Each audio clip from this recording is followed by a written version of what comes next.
right, hello everyone. Welcome to today's live stream with Matt Petrick and Rhum Barbancourt.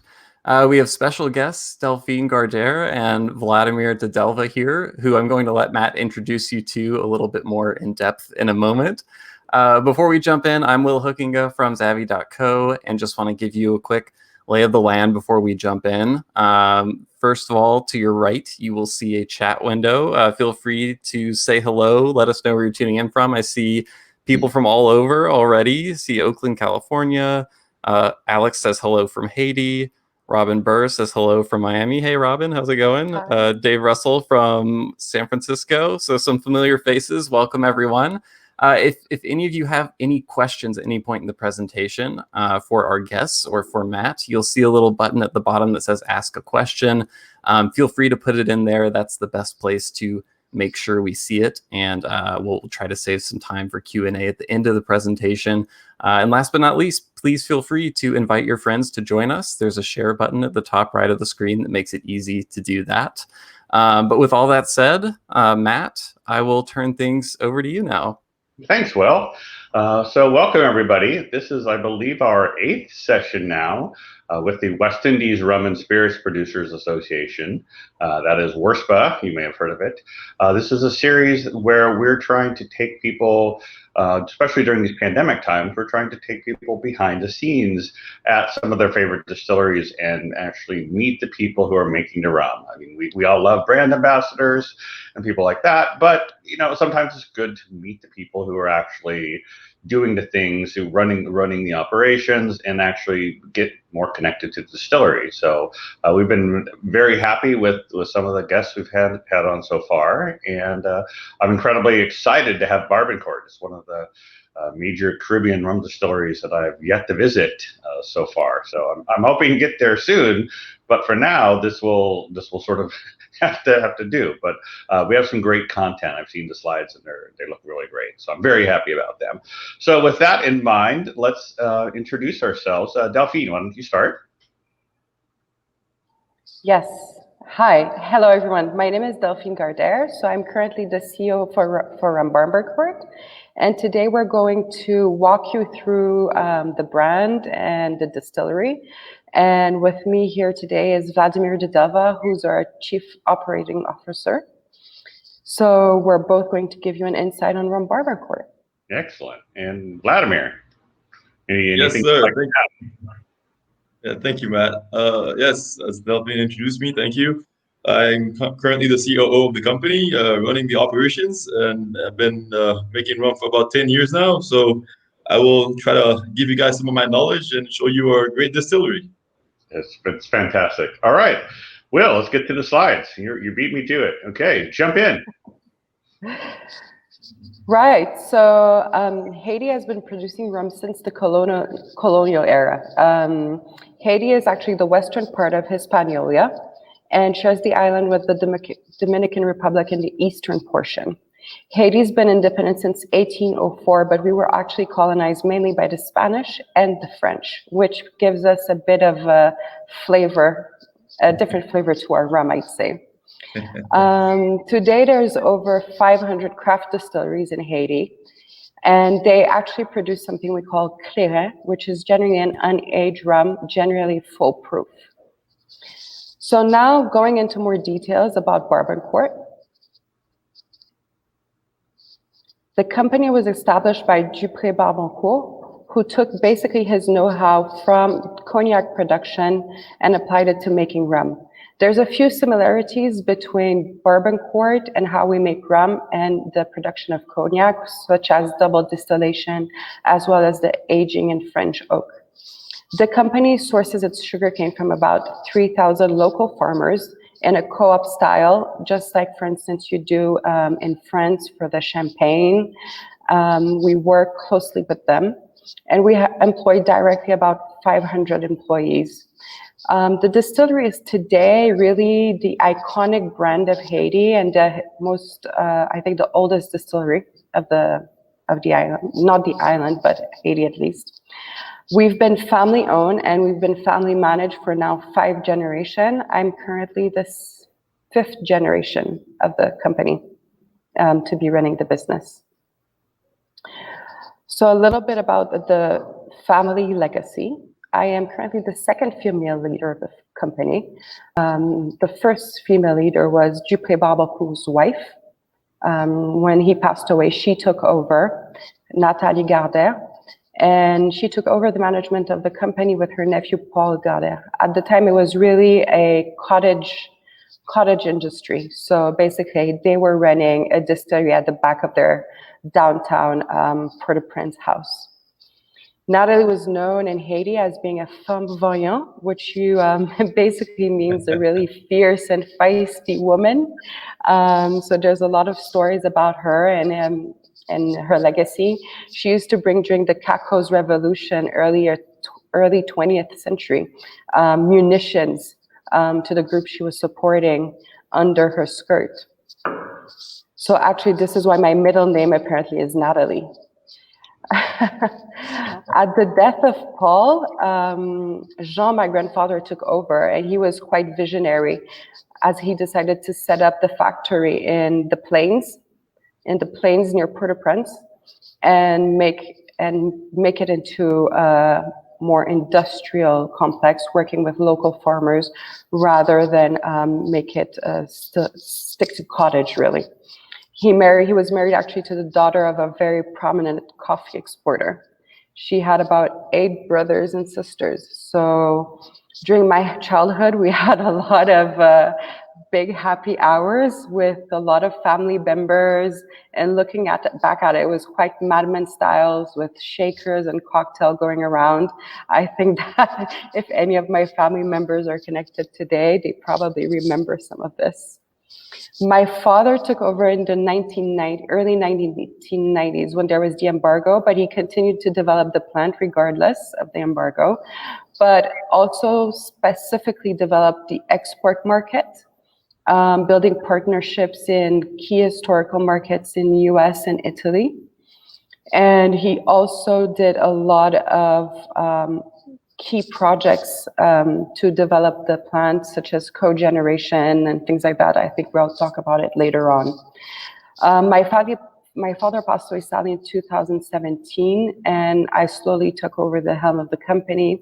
I come from a background of investment banking, but also a long experience in perfumery, working at Dior and Hermes in perfumery.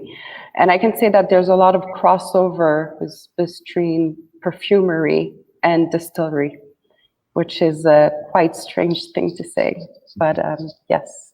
So we can talk about maybe our process. So we have our process, yes.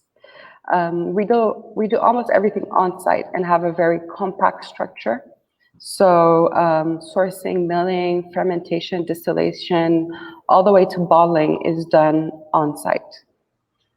So first, let's talk about sourcing. So in terms of sugarcane sourcing, we work with about, as I said before, 3,000 local farmers in a co-op manner.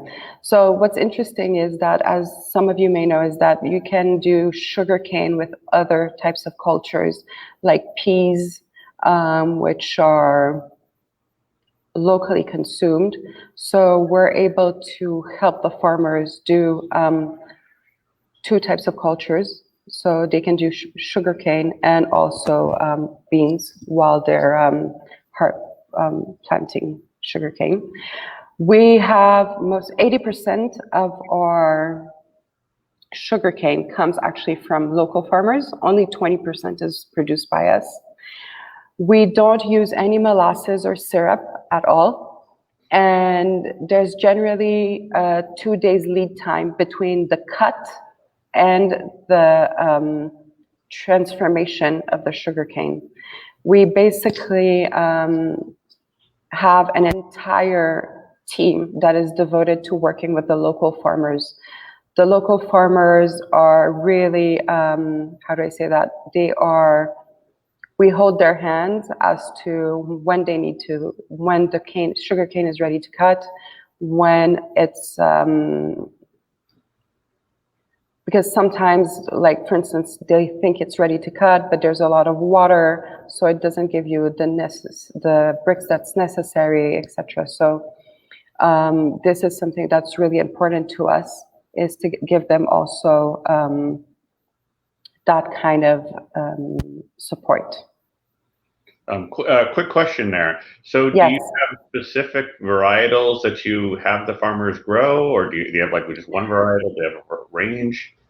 Okay, so Haiti does have a few ranges, but the main range of sugarcane is called the Madame Muse can, which we call, but it's a hybrid sugarcane that exists really in Haiti. And this is something that we are actually looking at with co-ops, is at bringing in new varieties of sugarcane. Because as we've seen is that in the past, for instance, as I said before, in the coffee industry, there's been some diseases that have eradicated some of the species of the coffees.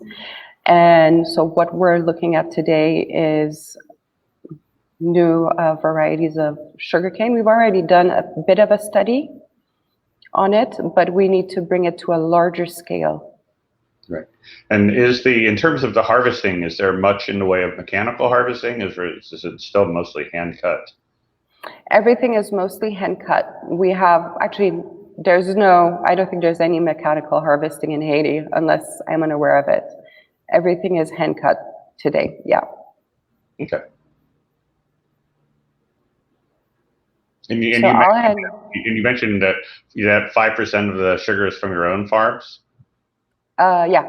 Okay, are those like adjacent to the distillery or just somewhere else? Around the distillery. Everything is super compact. So now I'm going to hand over to Vlad for the production process, and I'll take over a bit later on. Sure. Thank you, Delphine.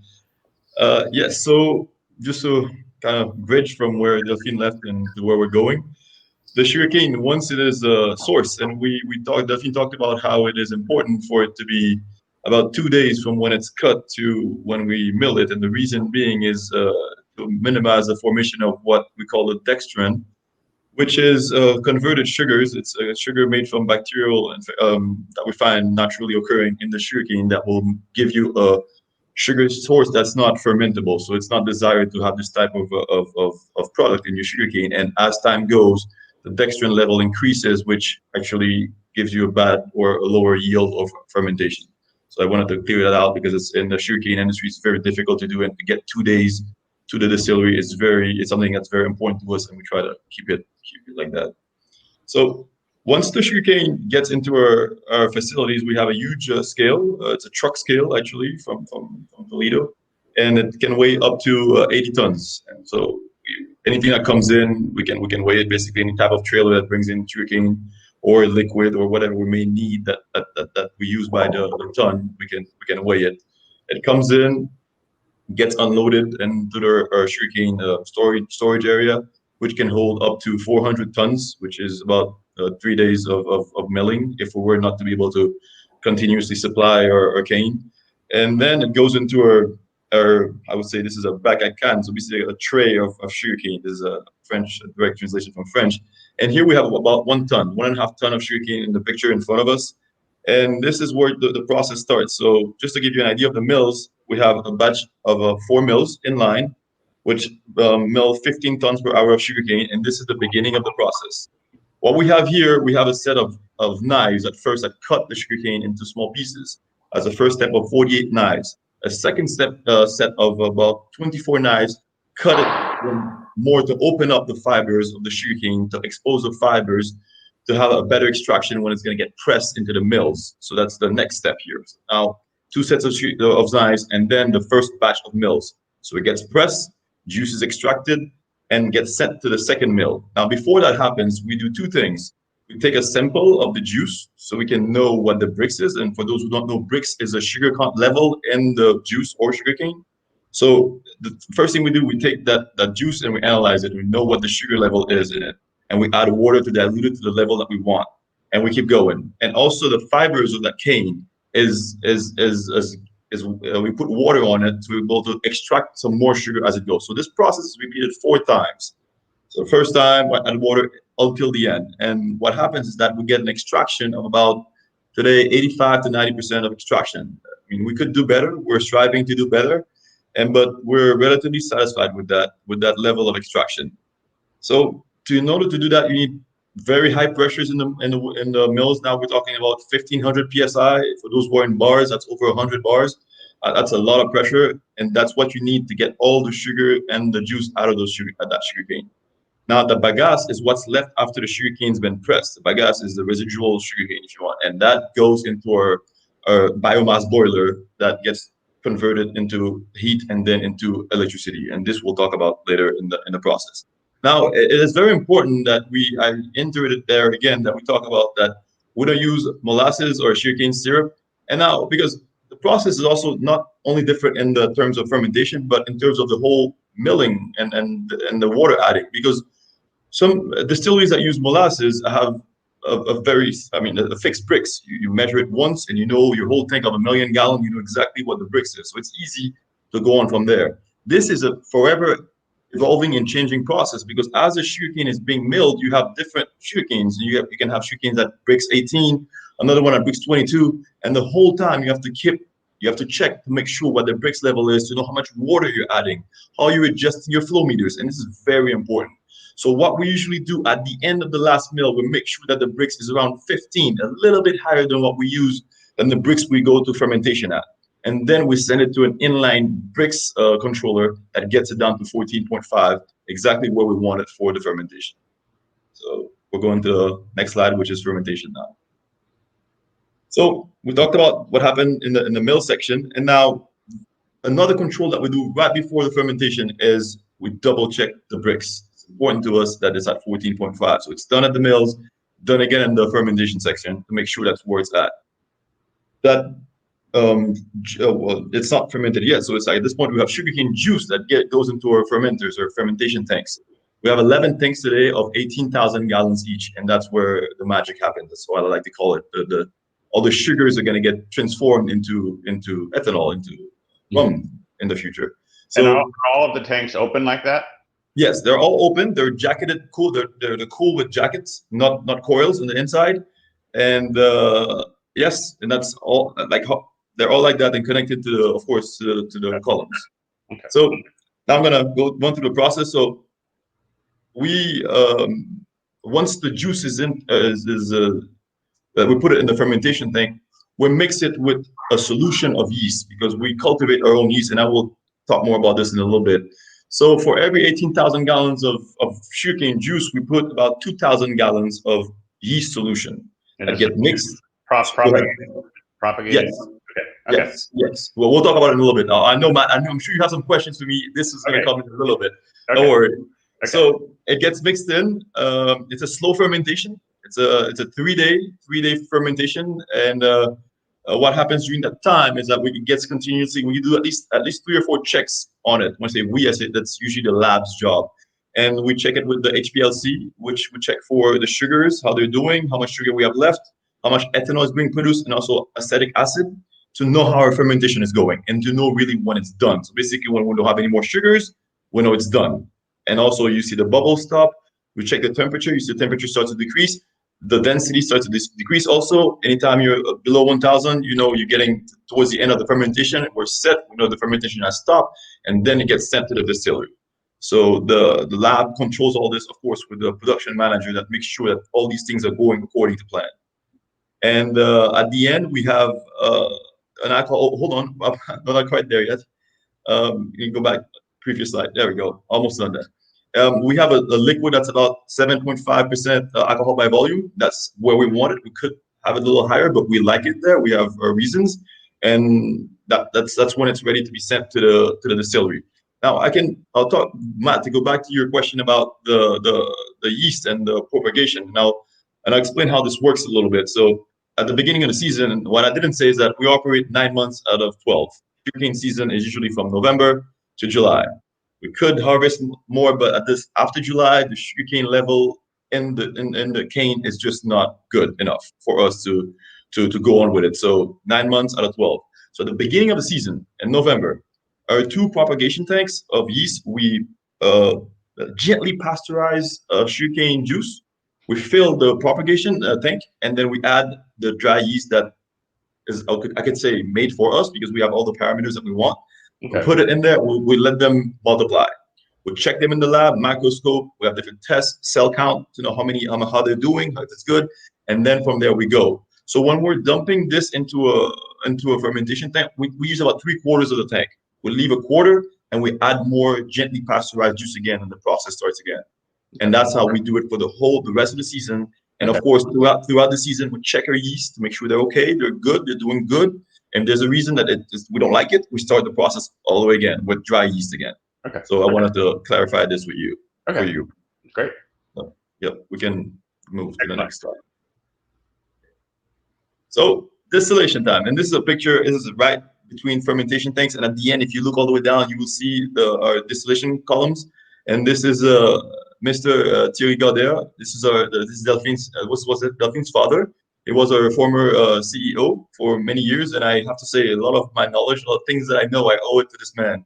We worked closely together in the past, and I've learned a lot from him. So from there, we go. So once we have the fermented juice, it's ready. The lab gives it's okay. It's sent to the distillation columns. And what we have here, we have a set of very, I would say, unique or different distillation columns that you would find in a typical distillery in the Caribbean. And we have one system that's divided in three columns, and we use column stills in our distillery. And the first one is a stainless steel column, and the other two, which are more like the first one uses a wash. It's a wash column where we have the fermented juice that's in contact with the steam to evaporate the first alcohol. And the two other columns is more like, I could call them rectifying columns or spirit columns, and this is where the alcohol concentration goes up, and they're made out of copper. In these columns, it's easier copper. We use it for many reasons. It's good for us. We like the taste it gives and everything. The first column used to be a copper column, but doesn't resist as much as the acidity levels that you find in the wash, because we have a wash is very acidic. Its pH is around 3 somewhere, so it's very low, very acidic. That's how we do our fermentation. So we have to change our column to stainless steel, so it's more robust and it can last longer.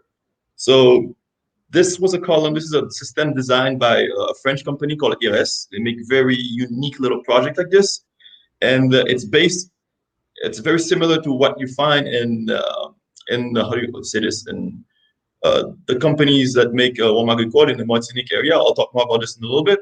So, and we make a rum that's very light, and the alcohol by volume usually it's around 95%, 94. It's mostly around 94. We like to keep it at 94% concentration. And our ester values vary, I would say 55 to 70. We like to keep it from 60 to 70, but that make a very light rum. That's how we want it. We have our reasons that we want it like that. Now, as you can see, I did say that our rum is different than Rum Agricole. This is very important. I'm sure there's plenty of questions about this, Matt. I'm sure you got some questions, so I'll tackle this while I'm talking about this. Right. Rum Agricole usually comes from Martinique, Guadeloupe, and their appellations. They're controlled rums. So basically, they have very strict guidelines that they have to follow. And ours is similar but different. And some of the guidelines, I'll go through them. You have to have freshly milled sugarcane juice. You have to have they have restrictions in their column size, the tray, how many trays you have, and the diameter of the column, and also the distance between the trays in the column. They cannot distill over 70% of concentration, and these are the main points. There are others, and these are the main points. In our case, we kind of do things differently, and we go all the way up to 94% concentration. And our column is based on their column, but we don't respect their norms. So basically, we have our column designed very specifically to have the similar characteristic as Rum Agricole, but with our own touch, basically, Barbancourt touch. So we have a wider column with more trays that allows to give us that light ester rum that you see with all the aromas similar to Rum Agricole, but a bit lighter. At least for us, that's how we see it. And that's the difference basically between Barbancourt and Rum Agricole. Now, some people will ask, what about Clairin? What is Clairin? And people ask about this all the time. Clairin now, it's even closer to the Rum Agricole, because Clairin, the way they distill it and the type of column they have, or pot still, some of them do use pot still. They're very similar in terms of tray sizes and height. So you have a rum that's not over 65 to 70% concentration and very similar in tasting as Rum Agricole. Now they don't follow the guidelines to the letter, but they're very similar, and it smells the same. It almost tastes the same when it's not aged, of course, and then clearly it's not aged, but you could age it and have a similar rum than Rum Agricole. So Matt, I don't know if you have some questions. I'm sure you do. I do actually. A couple questions. First off, so your particular still, would it be fair to say it's like an agricole still with you get an additional spirit column afterwards? They don't flow through both columns. Is that basically the idea? Yes, that is slightly different in size, and also with the additional column that I mentioned. Additional rectification column. Yes. Also the 94%, 85%. For historical purposes, I think it's important to point out that I think before we used to mix column and post still. Yeah, and then there was a change in the process. There was a change in the process in late 20th century. Okay, that was the question, is whether you had been a column still producer way back, or were you previously pot? Or pot? Things have changed. Things have changed. And just to clarify for the technical guys out there, our trays, we have their bubble cap trays. That's in all of our columns. That's the old method. We like it like that. We're going to keep it like that. And how many plates are in the two spirit columns? Oh, that's a good technical question. I should know. I don't remember on the top of my head, but it's a lot of trays, a lot more than you'll see in a typical Rum Agricole distillery. Are there specific different marks you make? Like some rum at this plate, some rum at this plate, or is it pretty much all the same? No, all the same. We keep it very steady, all around. And this is a great question, because some people say, what's the difference between? And definitely we'll talk more about the different products towards the end. Some people say, what's the difference between your white rum and your 15 years old? Well, the difference is the aging. That's it. All around, we keep the same quality, the same type of distillation for all of them. Okay. All right. That's all the questions I have on this. So. All right. All right. So this is where things differentiate themselves. I mean, the different products differentiate themselves, and this is our aging system. So we have 9 aging warehouses. They're big. They're full of rum. A lot of different size of casks. As you can see, we have, as I mentioned there, we have over 2,000 different size of casks, and they vary from barrels, from 55-gallon barrels, all the way to 8,000 gallon vats, and they're huge, and they're used for different purposes. And most of the barrels come from, casks also come from the French, from France, and the French oak, and they're from the Limousin area. And we do have some Kentucky bourbon also barrels that we use in specific cases. Our warehouse is designed to minimize the loss of that, what we call the angel share. For those who don't know, alcohol evaporates with heat, and you lose it. The hotter the climate, the more you lose. In our case, we try to isolate the warehouses and make sure we don't have too much wind flowing through, so it minimizes our angel share loss. And right now we're looking at 3 or 4% per year, which is, we're relatively satisfied with that. We got to make some more check on that, but I think that's where we are right now. Quick question on that. So related to angel share, what do you put into the cask? What strength is it? Oh, well, it depends.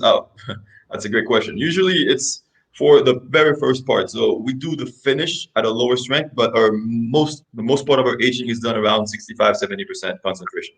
Okay. And it goes down to 55-50 when we're doing the finish. Okay. Right. So, and all warehouse our barrels don't move. This is different than most places. We don't move. They don't move. All warehouses are interconnected with some pipes. We have some flexible hoses and some explosion-proof pumps that we connect all the barrels to wherever they're going. If we're mixing, if we're send it to the bottling plant, whatever we're doing, the casks don't move, and this is unique to our way of operating. So they basically stay in those racks like you have there. Yes. They don't move. And for the vats, they just stay up there, and we pump it. We have some connectors that we put, and we pump it wherever we're going. Sending it down. And do you have on-site coopers that can fix a barrel if need be? Yes, we have a whole team, and these guys. Was your question if we have guys that can do it? Is that yeah, like on-site coopers who like let's imagine the bottom of the barrel row a barrel or a cask at the bottom there, like pull it out and fix it and put it back in. Well, imagine these are relatively easy to fix. These are like about 55-gallon barrels. Imagine having an 8,000-gallon cask that's leaking. You should see these guys. They're like magicians. They fix things like this, And the problem with these guys, they think they're untouchable. They're God, because they're the only ones that can do it. We have at least about 3 of them, and they're treated well. They're happy with their job, and whatever you want to get fixed, and these guys fix it like on the fly, which is great. And I'll talk a little bit more about our aging style. So we have what I would call a mix of typical static aging that you find in a lot of Caribbean distilleries and the Solera method. So basically, it's our own way of aging. It's a Barbancourt way, and all our aging starts in the small cask. And where would I go with this? So we have newer casks and older casks. I'm talking about barrels, or if you want to say barrels, and depending on the product we're making, we have some kind of blending happening midway. And the big ones, the vats are used for blending mostly. And then it goes back to the smaller barrels for finish. I'm going to give you an example. For example, an 8-year-old rum will have a mix of fully 8-year-old rum from a cask or barrel that's been there for a long time, an older barrel, with a mix of rum coming from newer barrels that's been aging 3, 4, 5 years.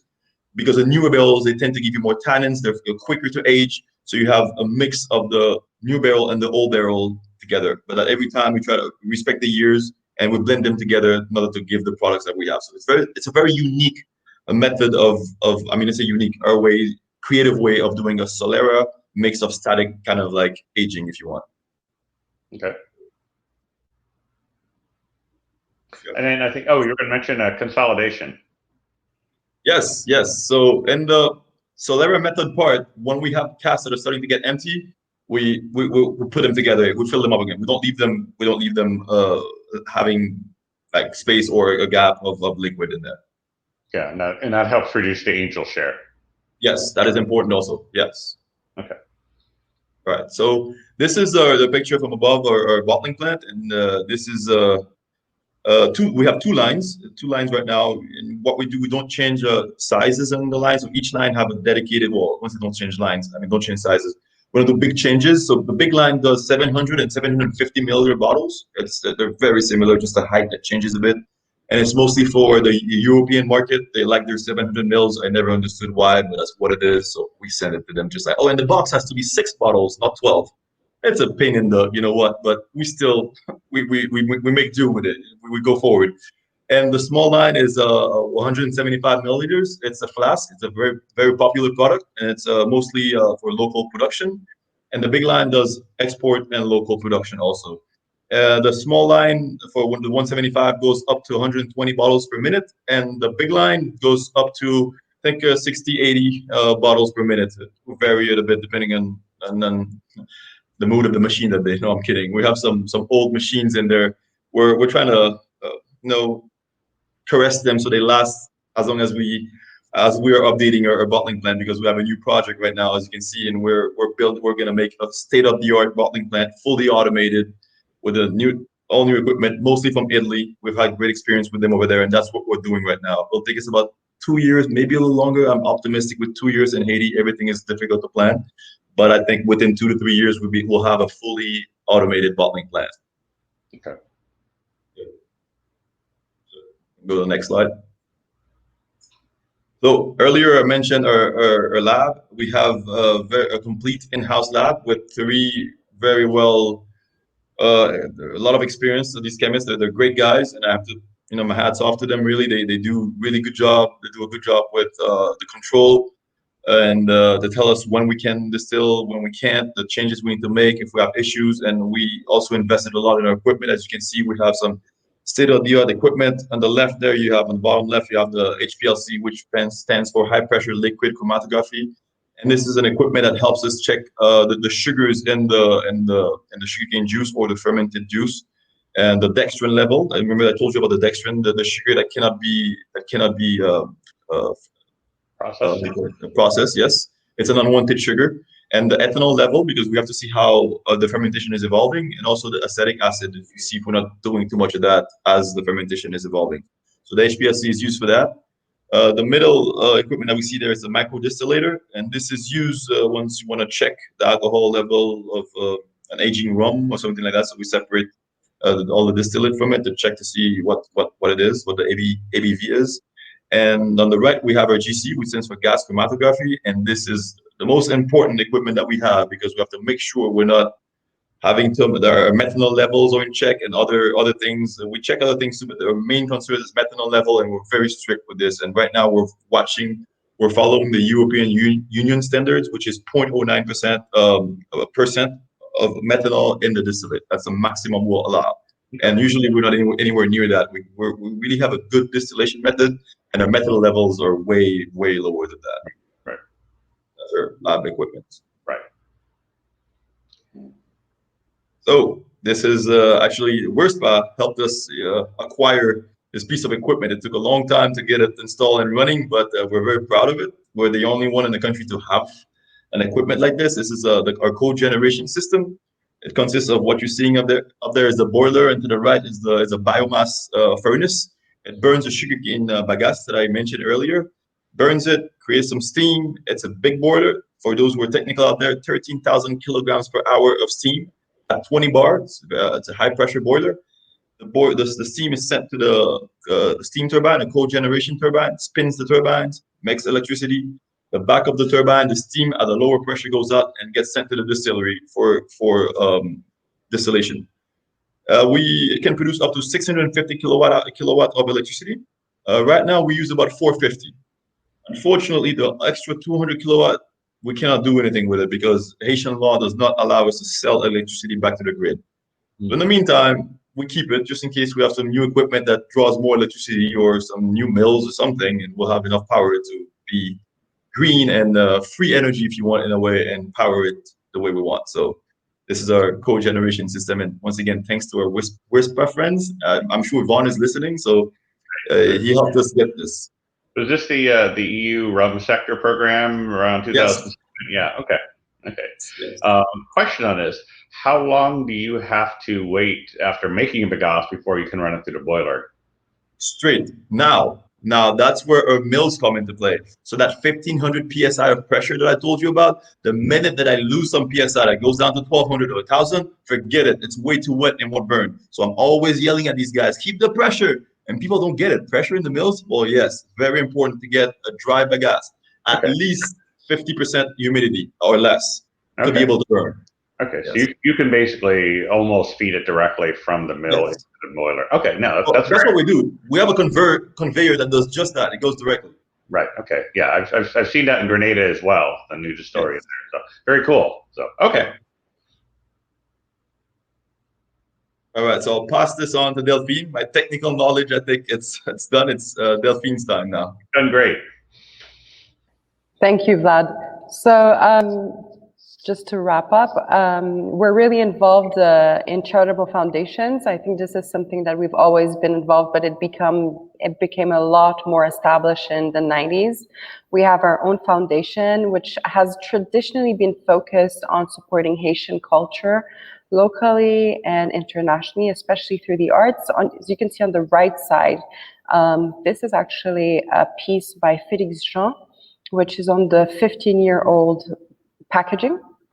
The foundation is literally across the factory. So basically, once you pass the field, we have an entire infrastructure with the foundation where we're able to organize clinics, and especially like thematic clinics, mobile clinics for families of the employees as well as residents near the plant.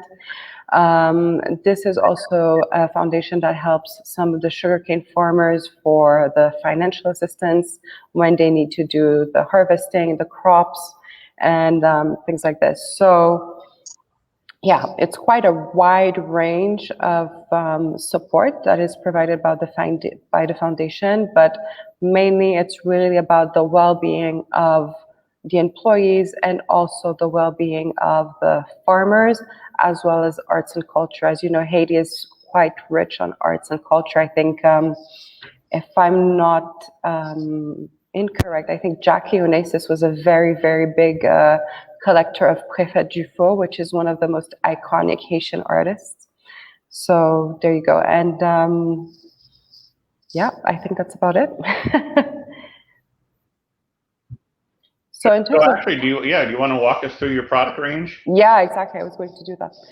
So the product range, we have the 3 key products, which are really the heart of the brand, are the 3-star, which is 4 years old, the 5-star, which is 8 years old, and then the Réserve du Domaine, which is 15 years aged. So those are the last 3 products, basically. The 2 other products were new products, which we added on quite in the last 20 years, I'd say. The white rum and Pango, which is a flavored rum of pineapple and mango. But honestly, the key products for us are really the 3-star and the 5-star, as we call them. 3-star being the iconic product on the Haitian market, and the 5-star really being the star product for sales internationally. The 15 years old is really iconic and really well regarded internationally, but it was originally produced for family members and then started being commercialized in the 60s, 70s when production became bigger, basically. So these, I think that what I have to say about the products is that the core of the brand is aged rum. This is the heart of the brand. The heart of the brand is not necessarily white, even though we make it, or flavored rum. Okay. I'll say just to add to that, I had never seen the white until last year and grabbed a bottle and was very impressed by it. Like it's good. It's not quite agricole, but it's like it's got that sort of rawness to it, but it's also got, but it's sort of it's unique in that way, and I love to mix with it. So I was very happy to see it's out there. So it's quite green, greeny, yeah. Yeah. So okay, so we have some questions. I don't think there's any more slides. I think we have some questions. So, and actually a lot of questions. Yeah. So let's jump in here. Okay. First one. From John Atkins, I have several older bottles of Barbancourt Reserve Special. I'm very interested in the history of the older production methods used versus current methods. So I'll go for it, and then do you want to add? Yeah, you can go, Delphine, and I'll add as we go. So the old method is we used to have a pot still and a column, and we used to do a blend of both. Now we no longer have the pot still, but this is something we are looking into bringing back, basically. And my question for him would be like, oh, how old is the bottle? So then we know how to go back. How long back does it go? But I mean, good point. Yeah. Next, is the number of filtrations the difference between Barbancourt's 15-year-old Reserve du Domaine and the Estate Reserve? From Dave Russell. Filtration? Did he use the word filtration? Yeah, he said, is the number of filtrations the difference between Barbancourt's 15-year-old Reserve du Domaine and the Estate Reserve? No, the difference is the aging, really. The cask and the barrels that we use, and not the filtration, number of filtration. Yeah. Okay. Next one. Was the old versus new method a logistical choice, i.e. that of cost, or because there was more of a demand for lighter spirits? More demand for lighter spirits, I would say, at the time. And it was, I would say, maybe a production meets commercial choice. Okay. Yeah. Yeah. And then he added on as, if it was following the trend, will there likely be a return to pot still in the future? And you just said that you're looking at it. Yeah, we're actually looking at it right now as we speak. It's a possible ongoing project. So this is actually something Vlad and I are quite excited to look at together. Yes, exactly. Right. Yeah, and then there's certainly then opportunities for special releases of just pot stilled Barbancourt, for example. So you read our minds. Right? Exactly. Yeah. Everybody. And as I've worked in perfumery, so when you extract raw materials from flowers, whether you're using a column or a still, it actually really makes a difference in the aroma. So I think this is why Vlad and I are quite excited in that production aspect. Yep, it's a mix. Perfume joins rum, kind of synergy. Exactly. I love it. That's exciting news. Okay, next one. Would you please mention that the key design features you use to minimize evaporation losses in the warehouse? And I think you mentioned briefly, but can you sort of reiterate what you said? Of course, absolutely. There are three things actually. There's one that I missed. And what we do every morning is we wet the floor of we use a sprinkler system to get the floor and the area very wet. So basically we increase the humidity inside the warehouses. This is one key thing. Two, isolation, but it costs a lot of money. If you can't do it, don't sweat it too much. Make sure too much wind is not crossing your warehouses. Like basically you keep it not hermetically closed, but not having a gust of wind going through it. So these are the three things that we really do. Okay. Was that two or three? Oh, it's three. So you get it wet, the floor, you make sure it's closed well, and then you isolate. Okay, great. Okay, next question. This is from Vaughn. When did you install the jacketed steel fermenters, and what type did you use before that? Well, that's a tricky question because I wasn't there at that time, but I've been here for about 10 years now, and they were already there, and about a little before me. Maybe Delphine knows. I don't know. I would know less in that area than you. On with the difficult questions. I was in and out. Yeah, that's a difficult one.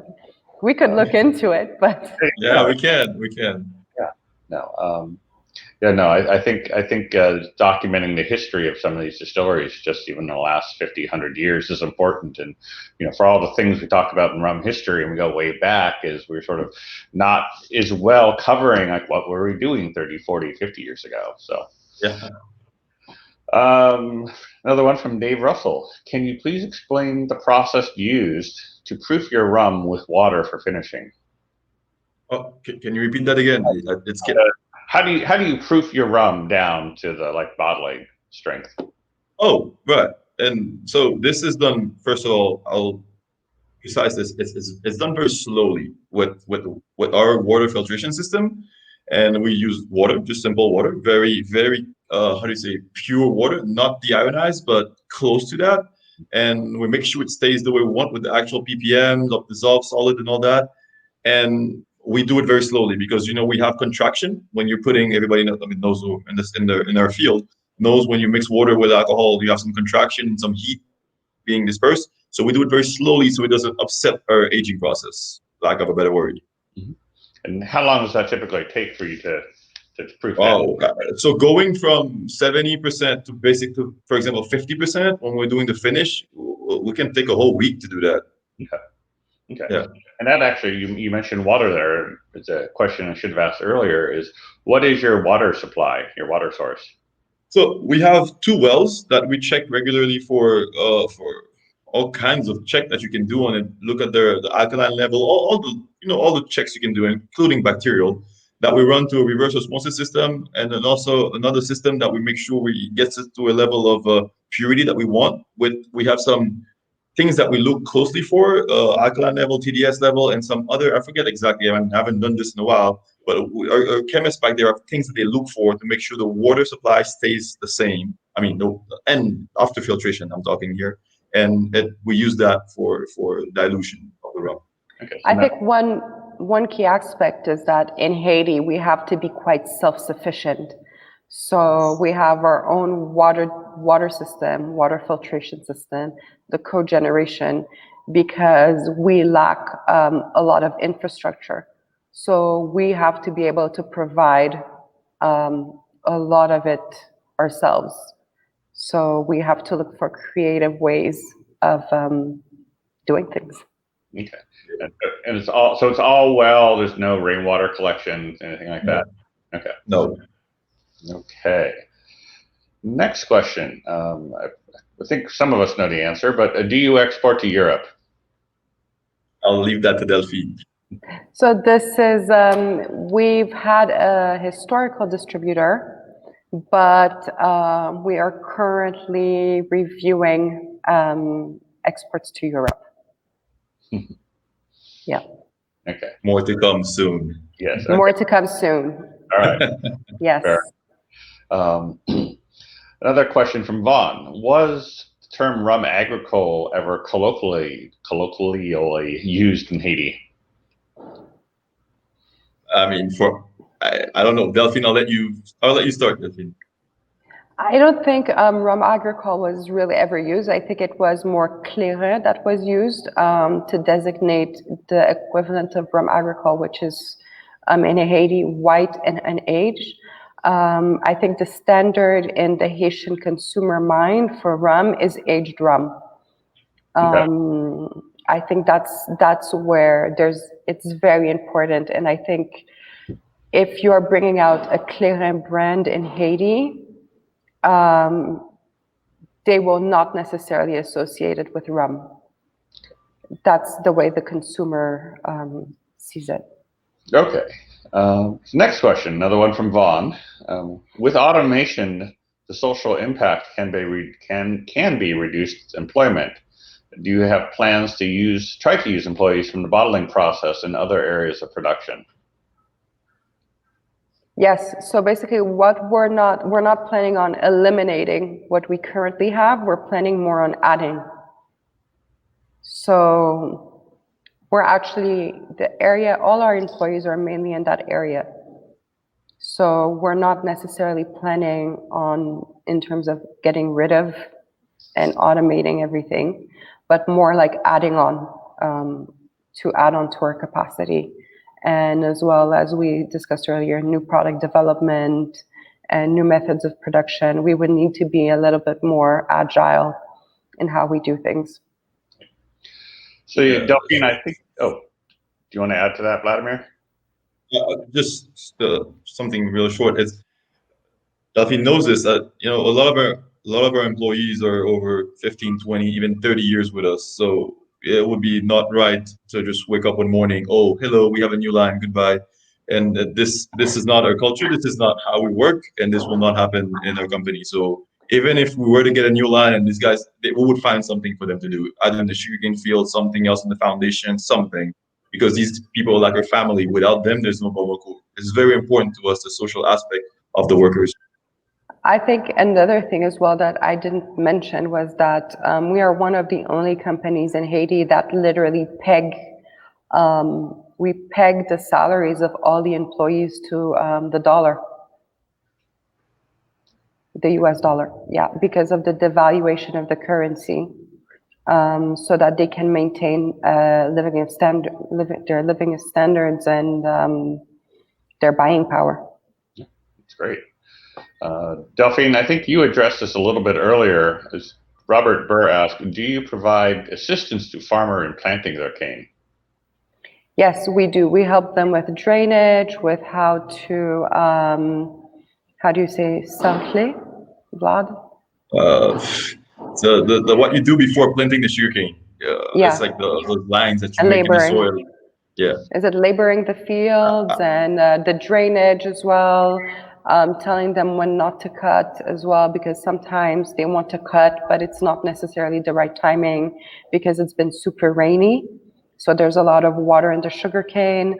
As well, we are looking at new methods of incentivizing them. So basically incentivizing them on the quality of the sugarcane and on bricks rather than tonnage. So this is a lot of things that we're looking at and that we've started implementing slowly, but it also takes a lot to change the culture because, it's been a culture for a couple of decades now. Quantity does not necessarily mean quality in terms of sugarcane harvest. Yeah.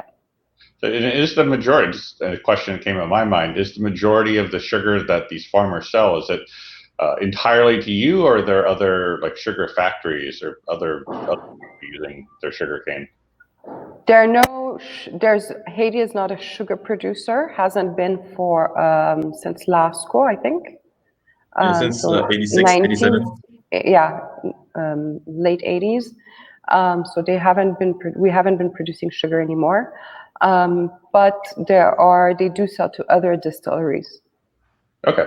But we're basically, I think, the biggest. They're primary. Biggest, yeah. Okay.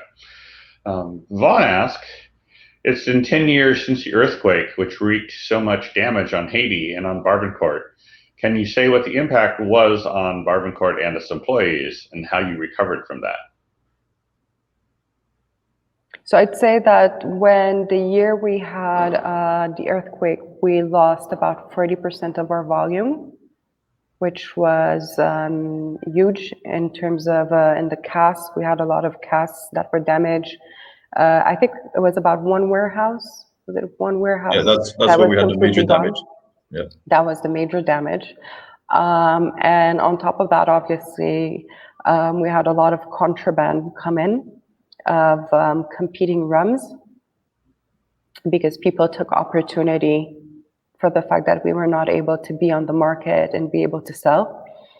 Some of our employees lost their homes. My father lost their home. My parents lost their home.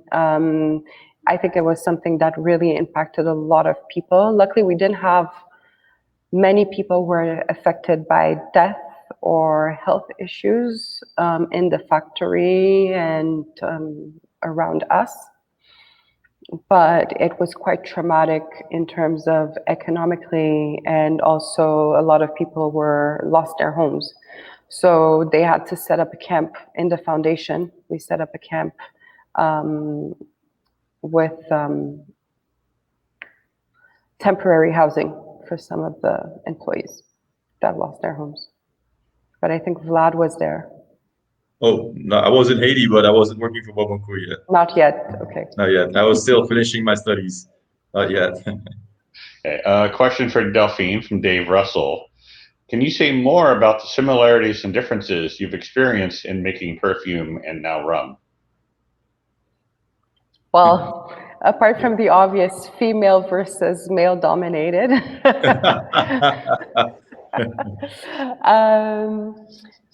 I think the similarities is honestly the processes, extracting juice, making alcohol, looking at aromas, looking at, well, not palate, but nose. The nose, that's really, really important. I'd say the differences is that, well, and then there's also the hedonistic feel, is that when you work in beauty and you work in perfume, you're selling a dream to someone or something that's émulateur, how do you say, something that you want to access to.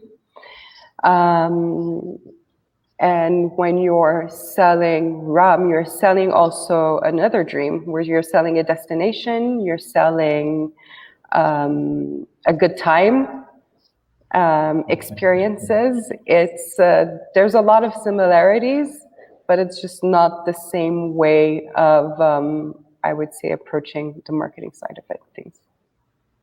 Okay. So now we have an interesting series of questions from Eric Ringo, who's with Renegade in Grenada. First one is, how do you slightly pasteurize? Temperature control, basically. I forget what the temperature of pasteurization is. We're about 15 degrees Celsius lower than that. I forget what it is usually. I mean, for pasteurization. So that's slightly pasteurized. It's not at the full temperature of pasteurization. Okay. Next one. If you use wine barrels, do you clean them first? And if so, how? Did you say wine barrels? Yeah. No, we don't use wine barrels. Okay. But this is something we have looked at for finishes, yeah. A finish, yeah. Okay. And so I assume all the French oak casks they're virgin French oak casks that you're aging in. Yes. Okay. Yes. Okay. Are you milling 24 hours per day during cane season? Yes, we are. Okay. Can you tell us more about the finishing cask? So this is a project that's my personal project. We started looking at it before my father passed away for the finishes, but We've had 3 complicated years, and I think we're probably going to look back into it now. But we need to do something. What we're looking at is not going into something that changes the DNA of the brand. It still needs to be, it needs to add something to Barbancourt, if that makes sense. Yes. Not do it for just commercial purposes. Right. I think Vladimir answered this, but are your cask houses insulated? Most of them are. The ones that aren't, we're working on it now. It's a rather expensive project, so Delphine doesn't want to give me the money to finish it. So I mean, we're quite there. We're getting there. We're getting there. Okay. And I think you touched on this before. What's the moisture content of your bagasse? Right now, we try to keep it under 50%. It burns correctly in our furnace up to 52, 53%. Anything above that, we start having issues with the steam pressure. Okay. Is your imbibition water treated? No, it's not. That's a great question. This person is definitely milling also. Yes, it's not. And we want to keep it like that. We think it adds to our product. We do not want to filter it. It's not filtered. Okay. Yeah, no, I mean, Renegade in Grenada is a really interesting distillery, brand new with doing directly from cane juice as well. So. All right. No, that makes sense. He knows it. I was like, this person knows. Yeah. I was in Renegade in January and saw all this. Right.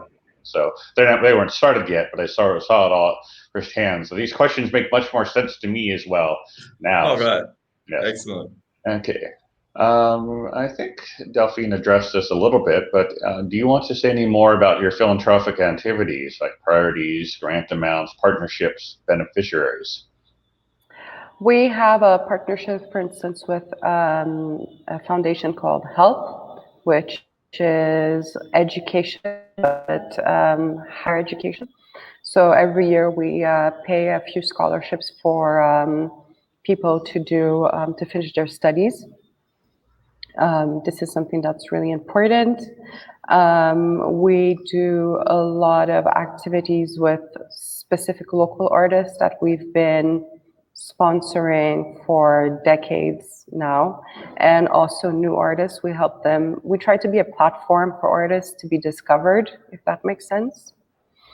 But going back specifically to HELP, I think this is also where I think we have the strongest partnership, because we also hire some people from them. We've hired people from them in accounting, in HR. So this is an organization that we have a really strong bond with outside of just the foundation itself. We also have soccer fields and sports infrastructure. So we do training for people in the area who want to send their children at the foundation, and they can get soccer training on Saturdays. There's about 6 to 8 teams every Saturday that get trained there. Well, this is fantastic. I think we've managed to answer all the questions, and I think this is actually the most questions we've had of any session so far. So I think that's exciting. Is there anything you'd like to add before we start to shut down here? Drink Barbancourt. Drink responsibly, but still drink Barbancourt. Okay. No, this has been fantastic. I think the level of information we've seen here and your openness to answering questions is fantastic. And I think just looking at the chat, the audience has been very excited, had lots of great comments on it. So this is wonderfully done. And I want to thank both of you for being part of this and adding to our series of Worspa rum producers. So thank you very much. Will, do you want to take us out? Thank you for having us. Yeah. Thank you, Matt. Thank you, Will. Absolutely. Yes, thank you very much. I want to echo everything Matt said, and a lot of really, I'm looking over here at the chat right now, just a lot of compliments all throughout the presentation. I think several people specifically mentioned being thankful for your differentiation between the rum you make at Barbancourt versus Rum Agricole versus Clarin. I think that's something the question that people had in their minds, and they never really had quite the perfect explanation. But I think that you guys gave it to them today, so very much appreciated. But yeah, thank you to both of you. Thank you, Matt. And Matt, I believe you'll be back in another 2 weeks with another WORSPA member. So it's still in progress. We think we have it all locked down, but not ready to share anything just yet. But we're actively scheduling as many as we can get in. So we have a much more in tune for this series. So thank you again, Will, and thank you everybody for coming. Well, thank you. Thank you. All right. Have a good weekend. Thank you very much. Bye. Bye. Bye.